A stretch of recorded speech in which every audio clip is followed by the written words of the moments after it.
And hello, everybody. Welcome again into another edition of the Corey Sanning Show. I'm your host, yours truly, as always, and we've got a pretty good show lined up for you today. I'm going to be reacting to some Knicks Pacers, looking ahead once again, do some Thunder Timberwolves, as well as you all can already see by my shirt. I'm announcing my allegiance to the world before the season is even close to being started. So, those of you that have followed me on social media for a while know that I bleed Baltimore Ravens football from my soul, from the depths of my soul. So it's not a surprise to many of you, but for those of you that don't know, yes, I am a Baltimore Ravens fan. I have been for a long, long time, suffered through many years, lived through a lot of heartbreak, have also experienced many ups, many of those ups that I am very much thankful for. But welcome into the show. It is Monday, 7 Eastern here in Eastern Tennessee, and we're going to go ahead and get straight into the content. But before we do, I got to go ahead and pay some bills. Tonight's sponsor is Clean Eats. Tonight's video sponsor, I should say. Clean Eats. Let me go ahead and share my screen.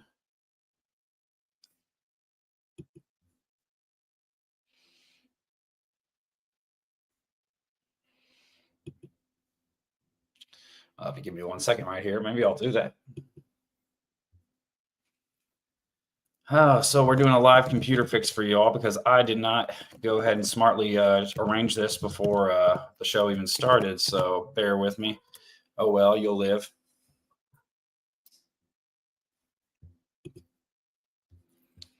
All right. All right. Well, so my screen's not going to share, but tonight's sponsor is Clean Eats. Those of you who are struggle with as someone makes their, podcast debut, this is Webb. For those of you that don't know, he's the boy troublemaker of the family. I guess he's coming on to say hi to every one of you all. I guess you'll see a lot more of him. You got anything to say, bud? No, he just wants to reach the microphone. So, and he knocks over my light as Lord have mercy. Thankfully, no one's actually watching this at the moment, but you all are going to see this after. Today's sponsor is Clean Eats. It is not eating healthy. It is a lifestyle. If you struggle to eat healthy like I do, especially when it comes to meal prepping and you don't really have time to do so, go to your nearest Clean Eats. Clean Eats Knoxville. There are 3 locations, one in Maryville, one in Farragut, one, obviously, my home location in Bearden. They have a new menu every single week. As long as you place your order by midnight, go online, cleaneats.com, and register an account and go to the meal plan section. You'll be able to get as many meals as you want, up to an unlimited amount every single week. Clean Eats. It's not a diet. It's a lifestyle.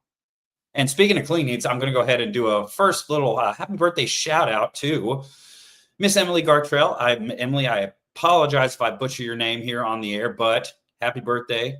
Thank you so much for your friendship and for the professional relationship we've developed. And thank you for everything that you and your family do for me.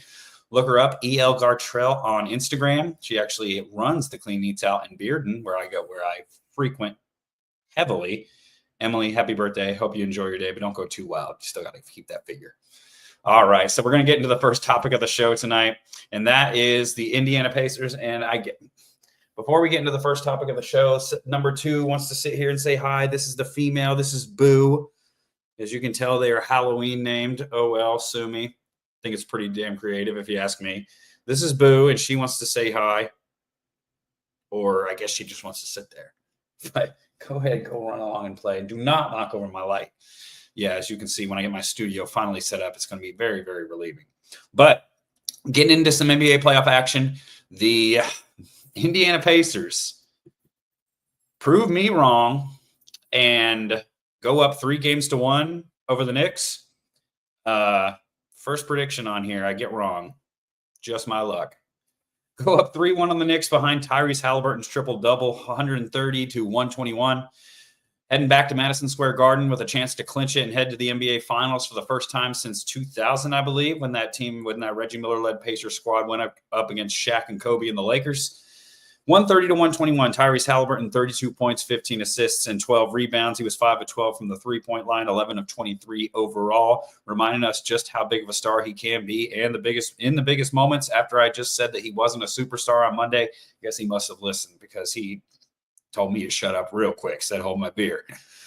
But Pascal Siakam followed up with another great game, 30 points and 5 rebounds. And the Knicks obviously were paced by Jalen Brunson. Brunson finishing with, it looks like, well, if I can actually pull up my stat sheet, 31 points on 9 of 19 shooting. Another strong game from Karl Anthony Towns, 24 points, 12 rebounds. OG Anunoby with 22 points, though he was only 1 of 7 from the three-point line. And then obviously, Mikal Bridges chipping in with 4 threes, 17 points to round out the Knicks starting lineup. Ultimately, 121 points on the from the Knicks on the road wasn't enough to get it done. The Pacers stepped it up. They hit shots when they needed to. Tyrese Halliburton controlled the game from start to finish. And this really just showed you. And obviously, you got contributions again from Aaron Nesmith, who actually had missed a significant portion of last game with an ankle injury. And then you also have Miles Turner, 13 points. I mean, he only had 3 rebounds, but at the end of the day, when your star player is going for 32, 15, and 12, you don't really need a ton of rebounds from, let's call it what it is, a role player. So the Pacers go up 3-1. It's honestly great to see a bunch of parity in the league, but it's not great for my prediction because I genuinely came into this series thinking the Knicks were the better team. And for the vast majority of 3 games, they have been, aside from, at least 2 of the 4 games, aside from an epic collapse in game 1, the Knicks have pretty much controlled the pace in games 1 and 3. But unfortunately, you got to call it like you see it. It's making the little plays when it matters most, and the Knicks have not done that. That's been their credo since the 90s. Stephen A. Smith always terms the Dallas Cowboys, and I'm not a Cowboy fan. They are an accident waiting to happen, but I think the Knicks are the NBA equivalent of that. Either the Knicks or the Hawks. They're pretty close. But overall for the Knicks, it's just Rick Carlisle's out coaching Tom Thibodeau. I think there's no doubt about it. The Knicks thought it looked like they may have cracked the code in game 3, coming back from that big of a deficit down, as they did in Boston, which is an even tougher place to play. But ultimately, they weren't able to close it out and make the game-winning plays when it mattered most. And that's been the motto for the Knicks for a very, very, very long time, long since before I was arrived. Just look up John Starks' Game 7 against the Rockets, and you'll know exactly what I'm talking about. But the Pacers primed to finish this thing off in 5. I don't think they will. I think the Knicks will get this back to a Game 6. But what does this really prove ultimately about Tyrese Halliburton, and where does he stand in terms of being a star or superstar? The term is thrown around so loosely now at this day and age with the term superstar that I think we should re-up our standards, but it just has not been the case lately. But he's on the verge. He's on the verge. I don't think he's quite there yet. Yeah, you can call me a hater all you want. I'm just not convinced. I've seen him flame out too many times and consistently throughout the postseason. He's come up big. He's come up big just as many, but when you're half and half consistency, we call that in the NFL, it's 8 and 8. That's mediocrity.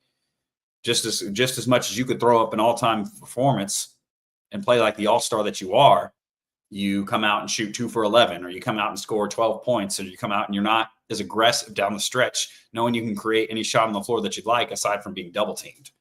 So great performance in a pivotal game that Indiana really needed.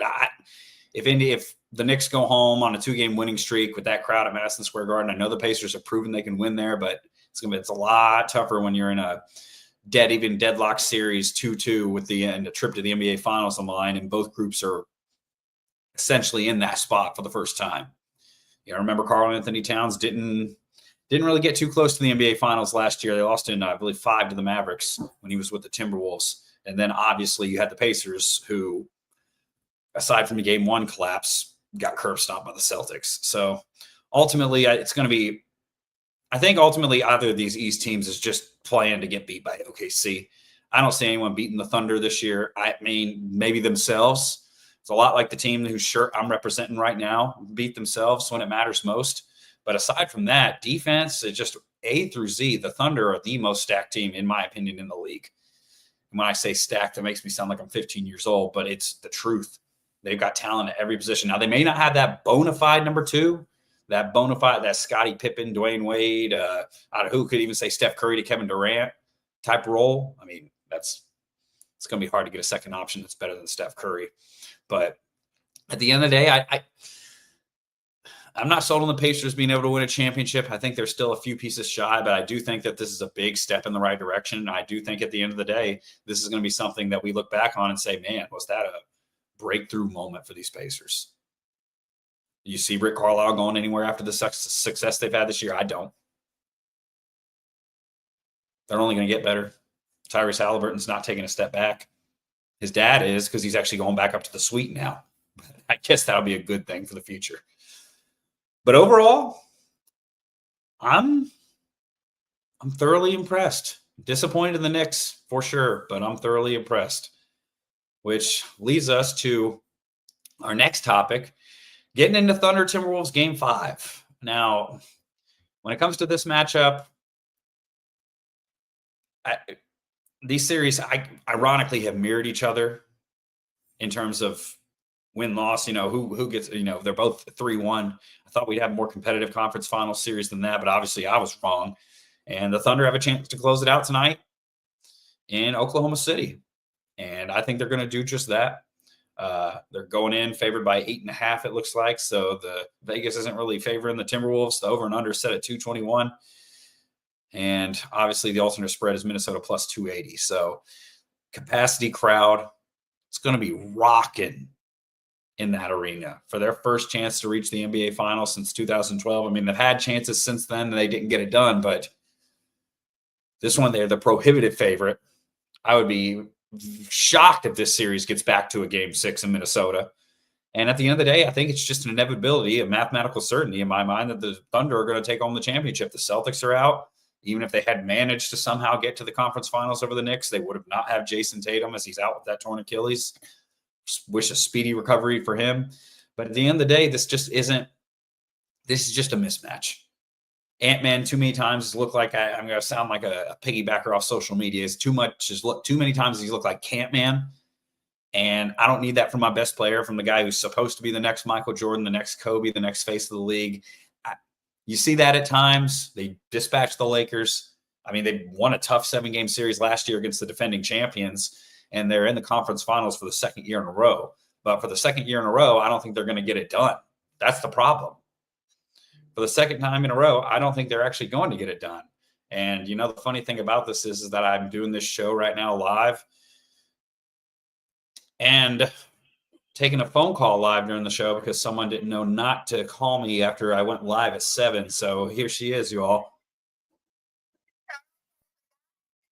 She forgot. She doesn't even tune in to watch my show. How supportive is that? What can I do for you?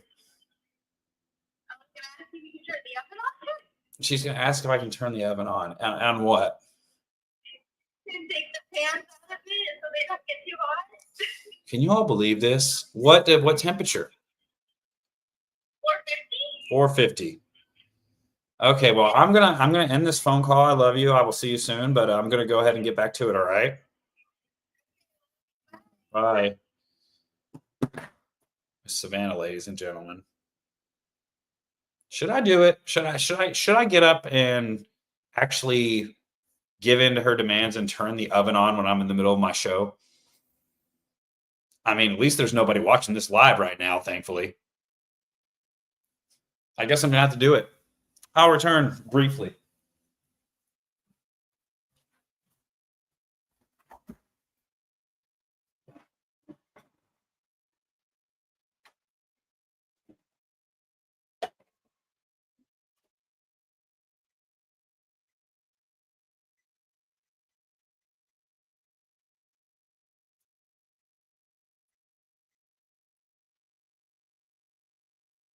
All right, I'm now back, and yes, in case you haven't wondered, you are wondering, I am doing this from my kitchen right now while my studio gets set up. So I'm making it work, but we had to get started some way, somehow.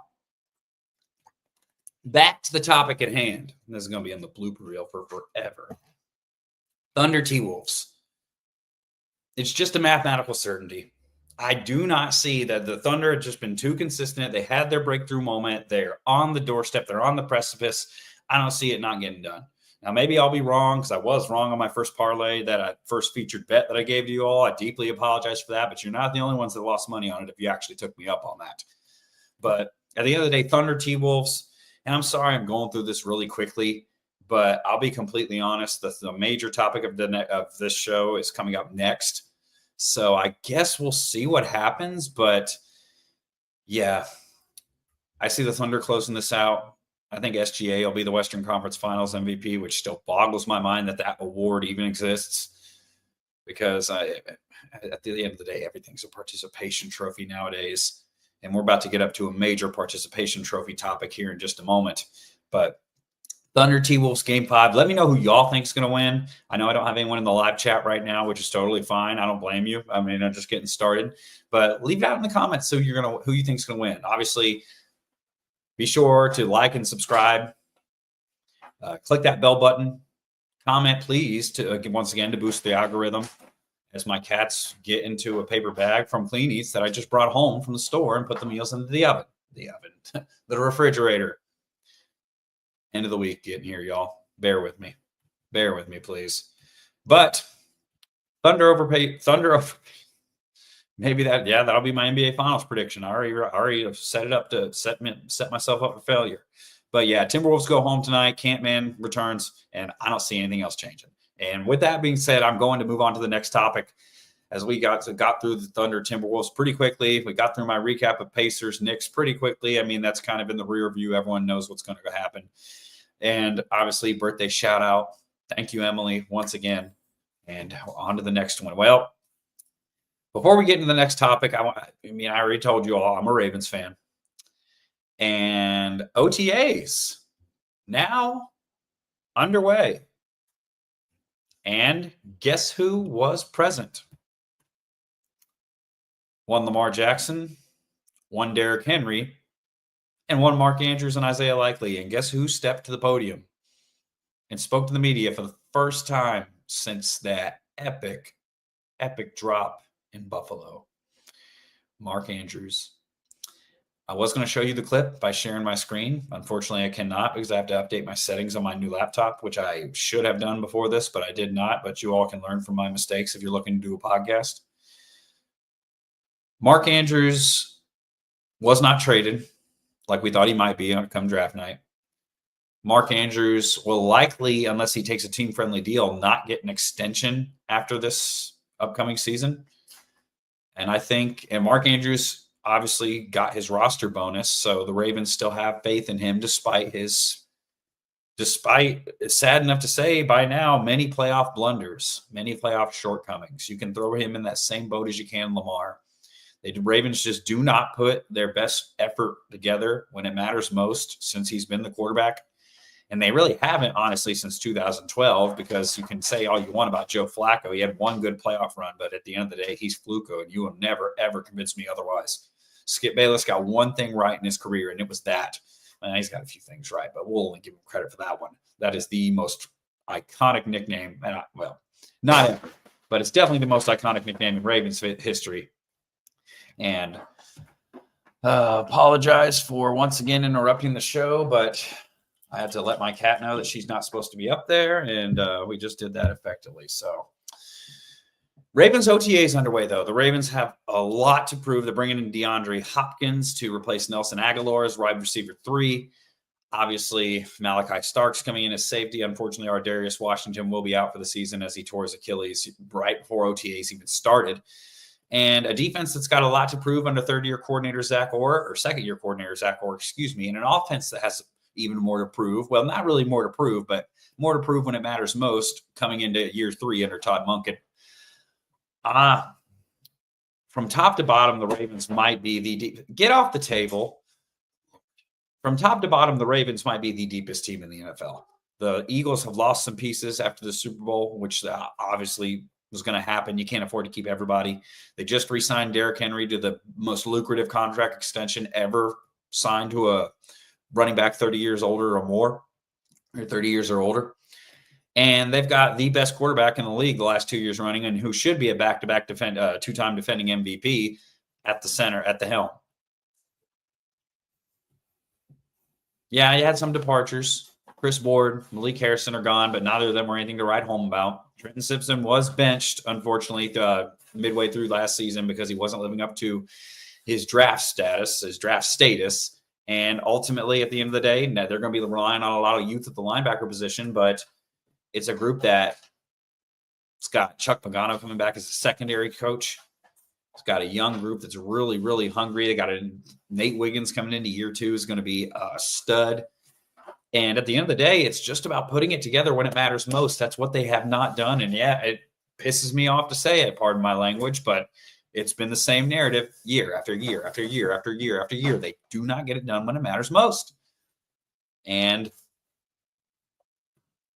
they didn't really need any additions. And they just adding DeAndre Hopkins is just icing on the cake. You really think that as wide receiver 3, he's going to come over and overshadow Bateman, who had a breakout season, who was going to overshadow Zay Flowers, who's obviously the Ravens' clear-cut number 1 option at the receiver position? I mean, you could argue that Mark Andrews might be the most reliable receiving option, but that's even coming off a down year where he still led the league in touchdowns for tight ends and had a career-high 11 scores.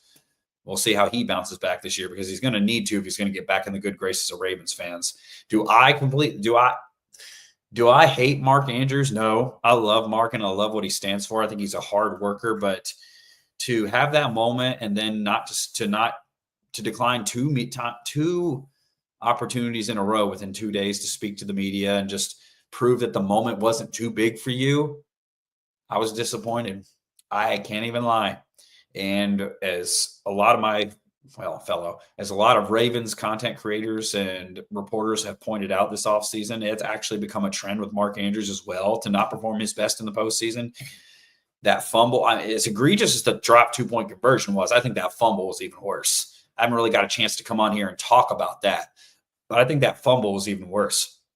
There's plenty of space for you to fall backwards and get a few more yards. You're not Zay Flowers. You're not going to go end to end and break off a 50-yard touchdown.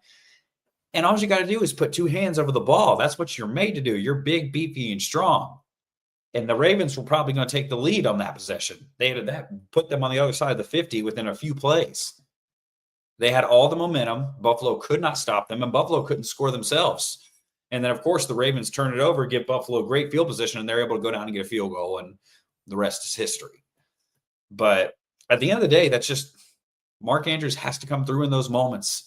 Lamar didn't play a great first half. He had a couple turnovers. Do I think it was because the moment was too big? No. I mean, he had a bad pass where he admitted after he should have looked off the safety. I said it in real time that he should have looked off the safety. I didn't know what he was doing. And then obviously the fumble, that's something that as a Lamar Jackson fan or as a Ravens fan, you have to just live with. And what do you mean by that?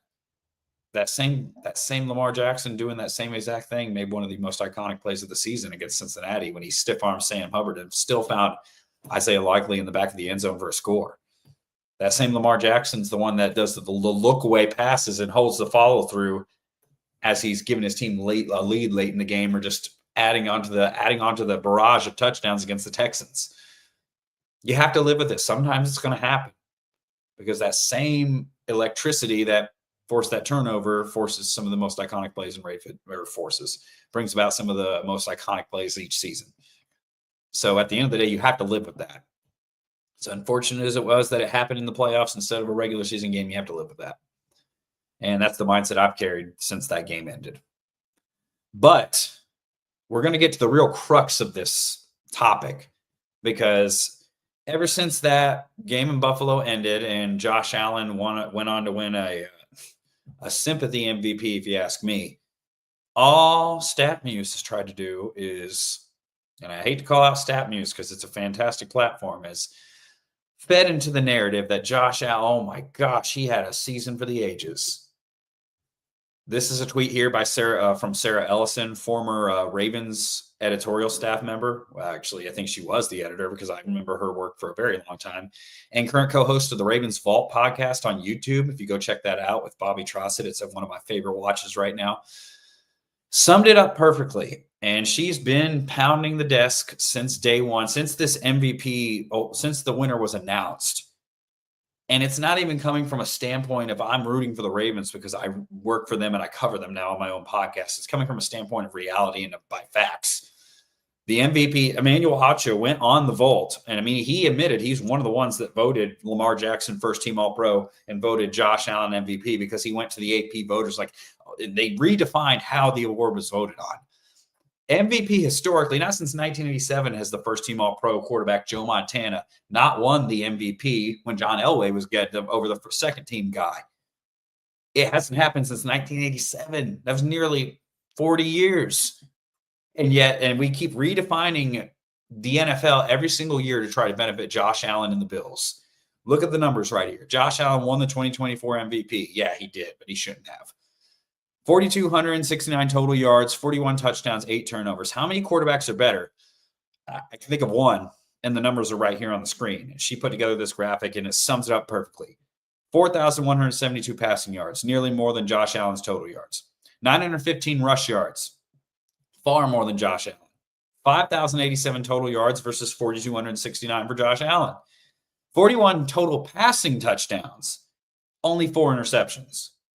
First time that's ever been done, 40 more touchdowns, less than 5 picks. Aaron Rodgers did have 5, but this is less than 5. And then we're just going to get it. I mean, you add the rushing touchdowns, 45 total touchdowns, more than Josh Allen. 119.6. That's I believe the 3rd or 4th highest passer rating all time for a season. And he won first team All-Pro in a landslide. First team All-Pro means, I guess now it means you're the baddest dude on the field, which he was. And he was the most valuable player by far. Don't come at me with Josh Allen has no help. James Cook rushed for over 1,000 yards and 16 touchdowns. He's no slouch. He would have had a lot more touchdowns if Josh Allen didn't just tush push and stat pad to get all those touchdowns. Don't come to me with that. Khalil Shakir is solid. And, I mean, obviously they didn't have Stephon Diggs, and that's a big loss. But at the same time, even with Stephon Diggs, they didn't go to the Super Bowl. This is the second AFC Championship game they've been to. Neither of them can get past Patrick Mahomes. We're going to sit here and say that, just leading into the topic, more pressure to win the Super Bowl, Allen or Lamar, and all of these sports talk shows, which I would play the clip if I had actually set up my laptop right, which will make this show a little bit shorter. All of these shows keep saying there's more pressure on Josh Allen, and I hate to say it, there's a ton of pressure on Josh Allen. There is far more pressure on Lamar Jackson. 3-time first-team All-Pro. That's as many as Tom Brady has in his entire career. And Lamar's only going into his 8th season, I believe. Should be 3-time MVP. I don't care what anybody says. When you have to redefine the way that an award is voted on to give someone the MVP that he's supposed to have been won like 5 times over since the 13-second game, which I think he still lives. I mean, Josh Allen, don't get me wrong. He's played far better than Lamar in the playoffs. His team hasn't always won just because he's running up against Patrick Mahomes, but he has played phenomenally in the playoffs. But at the same time, it still yielded the same results. No Super Bowl appearance, because at the end of the day, as good as he does play throughout those games, it's the same thing with Lamar. He doesn't make the play when it matters most. It's just the fact of it, the truth of the matter. There's more pressure on Lamar to win because he has more MVPs. There's more pressure on Lamar to win because he has a better team. He's got a better coach. For all of John Harbaugh's shortcomings, I would still take him over Sean McDermott. He's won a Super Bowl. He's got the better coaching staff. Todd Monken is fantastic. Zach Orr has come into his own really in his second year, at the end of his first year as defensive coordinator. And who knows what this year holds for him in terms of his second year, because that unit really was gelling. They've got more talent on defense. They've got more talent on offense. They've got Derrick Henry coming off arguably the best season for a running back all year. I mean, you look at the numbers, he had less carries than Saquon and only 80 less yards, and he still had more touchdowns. We give Saquon the credit because the Eagles won the Super Bowl in large part because of him and had the 250-yard game and the backwards hurdle. But if you really look at it consistently all year, Derrick Henry was the guy. They've got him coming back. There is far more pressure on the Ravens to get to the Super Bowl and win it than there is the Bills, because this is it for this group. You look at the numbers, you get the Ravens salary cap, go watch the vault, they'll tell you. They've got so many void years on the back ends of these contracts to make next year's cap doable that a lot of these guys are going sayonara bye-bye after this year. It's just not going to happen. You can't keep everybody. Unfortunately, in the salary cap day and age, you cannot keep everybody, especially with people making 50, 60, who knows what everyone's going to be making in a couple of years, but 50+ million for your franchise quarterback. Kyle Hamilton's in line to get paid. You have to keep him. Obviously, Derrick Henry just got paid. You're going to want to pay Zay Flowers. Who knows what Bateman will yield if he has another great season, because he's on a really, really steal of a deal right now. But at the end of the day, it just comes down to getting it done when it matters most. And neither Josh Allen nor Lamar Jackson have done that. But at the end of the day, I feel like I've said that at the end of the day far too many times in this episode. I'm still getting my groove back under me, y'all. I haven't been on camera in more than a year and a half. And honestly, I did enjoy the time away from it, but it's time to get going again. But at the end of the day, it's Lamar. Lamar should have been MVP last year. He's been the best player in football the last 2 years. Missed me with Super Bowl appearances. He hasn't gotten it done when it matters most. But what else can you say about the guy? He can throw. He threw for 4,000 plus yards. He completed 67% of his passes. He led the league in QBR. He led the league in passer rating. It was historically great. 119.6. And for a while, had he finished just a slightly better game against Cleveland, which it wasn't a bad game anyway, he might have had the highest passer rating in a single season all time ahead of Aaron Rodgers. Is that good for a guy that can't throw the football? Remember when the Ravens they had practically this same receiving core for years, and yet it was always before that the Ravens didn't have weapons, but now all of a sudden the Ravens have weapons because Bateman's healthy and they've had cohesion and there's offensive coordinator that stayed and they've developed chemistry. And Bateman hasn't gotten hurt. Knock on wood.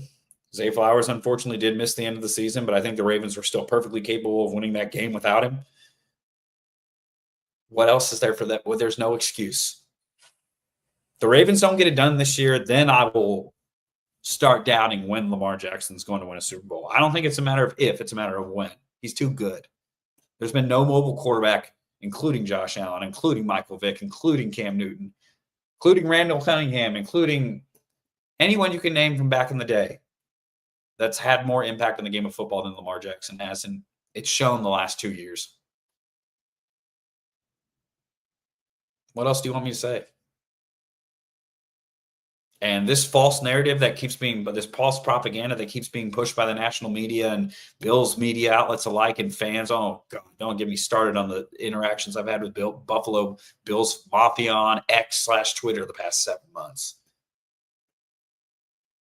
Oh, Josh Allen was robbed of first-team All-Pro. It wasn't Lamar. Oh, Lamar won a sympathy MVP the year before. Josh should have won it when Josh was 5th in MVP voting and turned the ball over more than 20 times.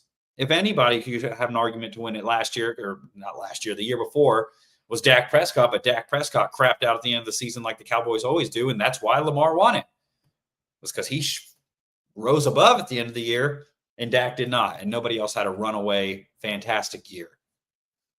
Looks like we do have a couple of people tuning in live now. And I'm going to bring this comment up on the screen just because I'm going to show you all the stuff I deal with. Official Study Boy is back, y'all. Go check out his music, shameless plug. But Official Study Boy is back and says, can we please talk about a Super Bowl champion? Well, Official Study Boy, there's not really much to talk about right now with the Eagles because they're going into the season as the defending champion. Had a few people leave, paid a few guys. They're going in relatively intact. We'll see what happens. The Bills ain't champions. The Chiefs, I think, are on the downside, and I think you can agree with that.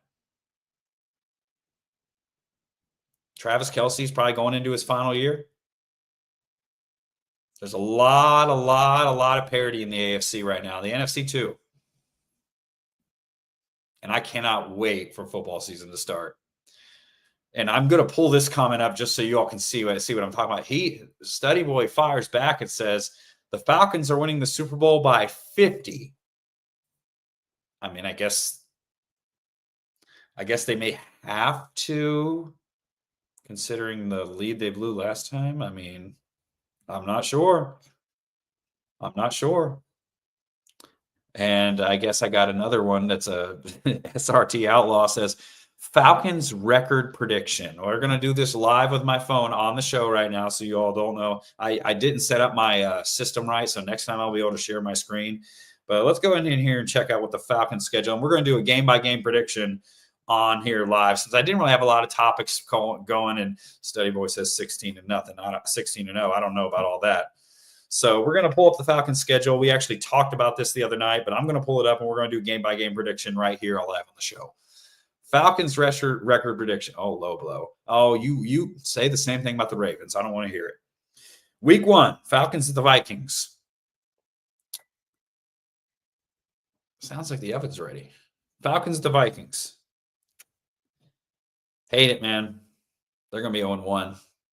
It's in Minnesota. J.J. McCarthy. They're going to have the home crowd behind them. Now, I could be wrong, but I doubt it.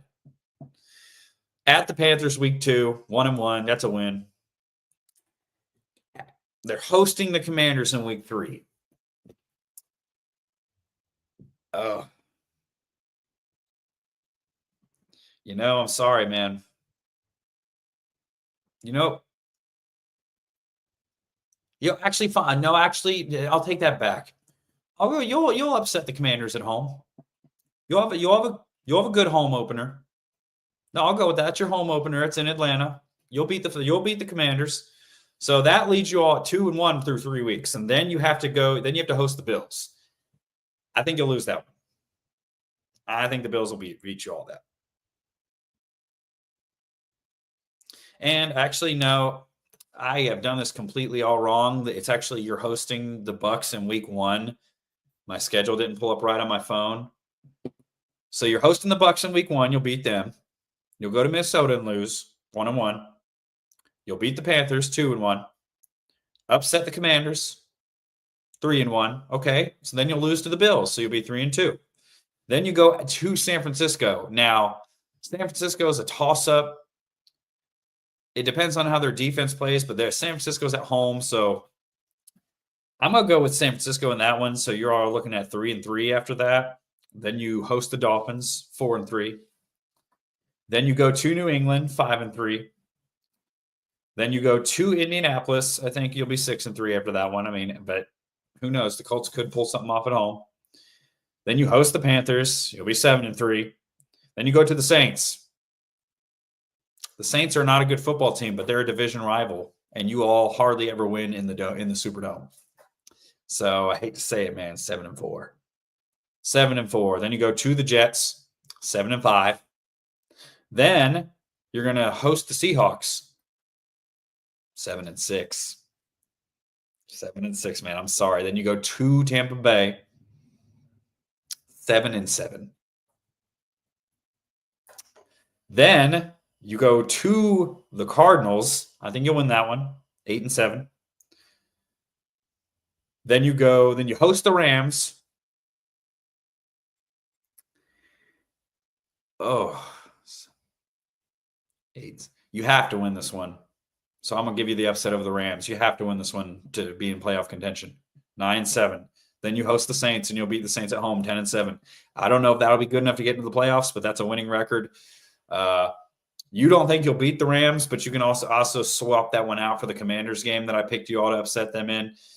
Obviously, this is going to be on YouTube, and it'll be on the record, so we'll see. But I have not made my official record-by-record predictions yet. But since you asked, and I don't have a lot of content today, I went ahead and did it. That's my Falcons record prediction. See, he's not giving himself any credit. He doesn't think the Falcons will beat the Rams, which you're at home, you could possibly be at 13-3. Pacers in 5. Well, O'Connor, that could very well be true. Pacers in 5. I think the Knicks will pull it off, and I think it'll go to Game 6, and the Pacers will close it out at home. That'll be a pretty good celebration, a sight to see. Pacers fans have not been to the NBA Finals. Most of them probably weren't even alive the last time they went to the NBA Finals. So we'll have to see about that one. I appreciate y'all tuning in. We haven't had as much of a crowd tonight. Understandably so. It's hump day. Everyone's getting into the second half of the week. But overall, I just had to address it. The Josh Allen Lamar comparisons have been on my mind for a long time, and I just needed to get that off my chest. I'm sure we'll talk more about it, but we shall see. We shall see. Which gets us into the final segment of the show, and it's my favorite segment of the show, and I'm going to go ahead and pull this up here. It is our featured bet. My featured bet, I should say. Now, last time, I got to admit, y'all, I did not do you any favors with that bet. I thought it would be a much different game than it was. I mean, I got the outcome right with the Thunder winning, but ultimately I did you no justice. So I picked a bit of a safer featured bet for tonight's go-around. Tonight's go-around, we're going to be at, and I'm going to pull it up right here. Obviously, we're still using DraftKings. That's just my go-to. I always use a parlay boost. I went soft again as my cat is over here now on the oven and is about to knock over a bunch of stuff, which you all probably just heard in the background. You see what I have to deal with here? It's absolutely ridiculous. But we're taking the Thunder on the money line. We're going over, so we're going to give Lou Dort 2 threes again. I'm going to go under 3.5, though. I don't think Ant-Man's going to hit 4 threes. I think they're going to struggle a bit tonight, to be completely honest. That's why I did, and I took Shea 40+ in the points and assists. But I did take the over because I think the Thunder are going to run them out of the building, if I can be completely honest. If Ant-Man scores, I think he'll be doing it mostly in the paint. But it's a safe bet. You get that parlay boost. You throw down $5, you come home with 58. That's a win in my book. But that is our featured bet for the night. It's a 5-pick parlay. If you end up placing that parlay and winning some money, make sure you leave a comment, or you can obviously follow the show on Twitter at Corey Sanding Show or on Instagram at the Corey Sanding Show. And always feel free to DM us. Like I said, we're always looking for new sponsorships. If you're looking for partnerships with the show, looking for shout outs like we did Clean Eats today, feel free to email us, sandingmedia@gmail.com until the website is finished. Then you can obviously submit inquiries there. But overall, that's our featured bet of the night, man. That really does it. That's a wrap on this one because it's a midweek. We're going to have a lot to talk about on Friday. I guess we can do a few more chats before we get out of here. I think I saw a Putty Cat. Yeah, you definitely did. You saw 2. Timberwolves in 7. Not happening. It ends tonight in OKC. The Timberwolves are not beating the Thunder. They did a good job shutting Ant down last game, says O'Connor, whose music video will be releasing on Friday, if you want to look out for that. Last comment. Official study boy puts on the record that O'Connor can't guard him. And then O'Connor fires back, never that, bud. I'm dropping 40 on you. So this might be something that I might record just for the show. And we might have footage of this battle here. The NBA playoffs and finals isn't the only hooping going on around here, especially in East Tennessee. If you ever pull up to National Fitness and you ever want to get your ankle snatched, I'm right there for you. But that does it for today's show. 42. We're at about 43 minutes live. Please comment, subscribe, click that bell button, obviously, to be notified of when I drop my live content every Monday, Wednesday, and Friday. We're getting closer and closer to football season, and obviously we're going to have some NBA Finals predictions to make here in the next week. But appreciate you all for tuning in. I'm going to go ahead and call this one quits for the day. Make sure you follow me on my social medias at Corey Sanding. That's on Twitter. It's on Facebook. It's on Instagram. Feel free to shoot me a message if you ever want to. And that's it. That's a wrap. And we'll see you next time.